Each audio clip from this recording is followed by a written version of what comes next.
Salam dalam kasih untuk kita semua. Senang dapat menjumpai Bapak Ibu kembali dalam rangkaian Sapaan Gembala GKI.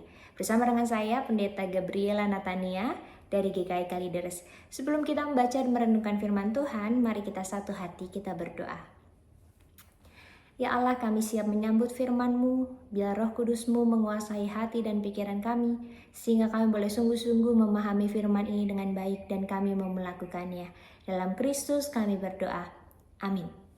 Yang menjadi pusat permenungan kita adalah 1 Samuel 7 ayat 10-12. Saya akan bacakan untuk kita semua. Sementara Samuel sedang mempersembahkan kurban bakaran itu, orang Filistin maju memerangi orang Israel. Tetapi hari itu Tuhan mengguntur dengan bunyi yang dahsyat atas orang Filistin dan mengacau balaukan mereka. Mereka terpukul kalah di hadapan Israel. Orang Israel keluar dari Mispah, mengejar orang Filistin dan memukul mereka kalah sampai melampaui Betkar. Kemudian Samuel mengambil sebuah batu dan menempatkannya di antara Mispah dan Yesana. Ia menamainya Ebenhaizer, katanya, sampai di sini Tuhan menolong kita. Umat terkasih, tentu kita familiar dengan lagu Pontas Purba yang berjudul Sejenak Aku Menoleh. Lagunya kira-kira seperti ini. Sejenak aku menoleh pada jalan yang telah ku tempuh. Kasih Tuhan ku peroleh membuatku tertegun. Kalau kita diminta untuk kembali menoleh ke belakang dan mengingat perjalanan kita di sepanjang tahun 2024 ini, apa yang teringat oleh Bapak Ibu? Mungkin ada yang mengatakan, Bu, tahun ini berat sekali. Ada banyak kejutan-kejutan yang di luar ekspektasi, yang tiba-tiba menghampiri, membuat khawatir, membuat takut. Ada banyak hal yang meninggalkan luka, ada hal-hal yang meninggalkan duka, ada hal-hal yang membuat rasanya langkah ini begitu berat, bahkan melangkah di dalam tertatih-tatih. Tapi mungkin juga ada yang mengatakan bahwa, Bu, tahun ini bersyukur sekali ada begitu banyak kebaikan Tuhan yang mewarnai perjalanan di tahun ini. Kalau kita pikirkan kembali dan merenungkannya, kok bisa ya aku melewati itu semua yang mungkin awalnya aku pikir tidak mungkin aku bisa lewati?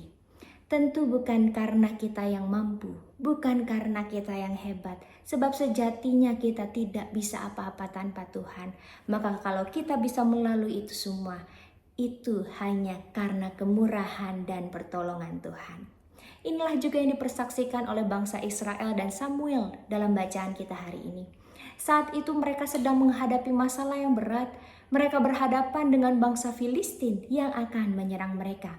Kalau dilihat dari kacamata manusia, bisa gak sih bangsa Israel menang?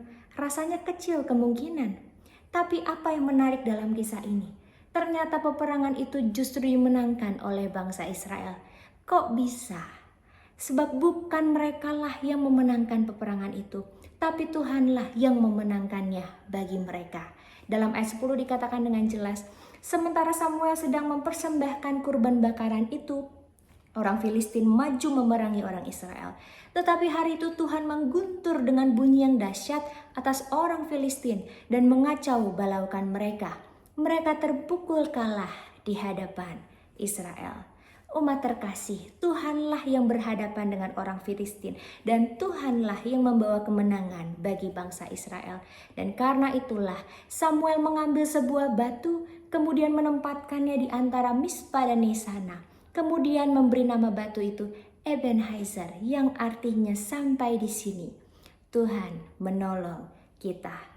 Batu itu menjadi pengingat bagi bangsa Israel bahwa sejatinya kalau mereka mampu mengalahkan bangsa Filistin, kalau mereka mampu berjalan sampai di titik itu, bukan karena mereka yang hebat, tapi hanya karena pertolongan Tuhan yang dinyatakan bagi mereka. Sama seperti bangsa Israel, bukankah sampai di sini juga Tuhan menolong kita? Kalau kita bisa melewati hampir 365 hari di sepanjang tahun ini, melewati berbagai dinamika, melewati berbagai naik turun, berbagai tangisan yang kita hadapi setiap hari, berbagai kesusahan yang kita alami, sakit penyakit yang Tuhan izinkan kita terjadi, itu bukan karena kita mampu, tapi hanya karena pertolongan dan kemurahan Tuhan. Maka hari ini, seraya menoleh kembali pertolongannya, kita diajak untuk bersyukur kepada Tuhan. Kita bersyukur untuk kasih setia Tuhan yang memelihara dan menolong kita di sepanjang tahun ini. Kita bersyukur karena pertolongannya tidak pernah absen, selalu baru setiap pagi. Ia bisa hadir lewat begitu banyak hal, lewat pasangan kita, lewat anak kita, lewat keluarga, lewat teman-teman kita, lewat rekan-rekan di gereja, lewat tetangga, bahkan lewat hal-hal yang di luar pikiran kita. Bersyukur untuk berbagai kesempatan yang diberikan oleh Tuhan. Suka duka diberikannya supaya kita terus bertumbuh dan belajar, semakin berhikmat di dalam Tuhan. Dan biarlah rasa syukur ini menjadi kekuatan bagi kita untuk menyelesaikan tahun ini dengan baik dan menyambut tahun yang baru di dalam semangat yang membara. Mungkin esok tidak akan semudah hari ini, atau mungkin tahun depan akan ada begitu banyak kejutan-kejutan lain yang membuat langkah kita tidak seringan sekarang. Tapi percayalah, Tuhan yang menolong kita sampai di titik ini akan terus menyertai perjalanan kita di hari-hari mendatang, asalkan kita terus melekat kepadanya dan berjalan bersamanya. Selamat menoleh, mengingat dan mensyukuri pertolongannya. Tuhan mengiring langkah kita. Mari kita berdoa. Ya Allah, kami bersyukur untuk kebaikan-Mu, bersyukur untuk pertolongan-Mu, bersyukur untuk kasih sayang-Mu yang terus mengiring kami di sepanjang perjalanan kami di tahun 2024 ini. Ada begitu banyak hal yang tidak mudah yang Tuhan izinkan terjadi, tapi kami mampu melaluinya bukan karena kami hebat, tapi karena Tuhanlah yang beserta dengan kami dan memampukan kami. Maka biarlah kami menjadi anak-anak Tuhan yang senantiasa bersyukur. Dan di dalam rasa syukur, kami punya kekuatan untuk melanjutkan kehidupan di dalam pertolongan Tuhan dan menyambut tahun baru di dalam semangat yang terus membara untuk menyatakan karya-karya Tuhan. Terima kasih ya Allah, di dalam Kristus kami menyerahkan hidup kami. Amin.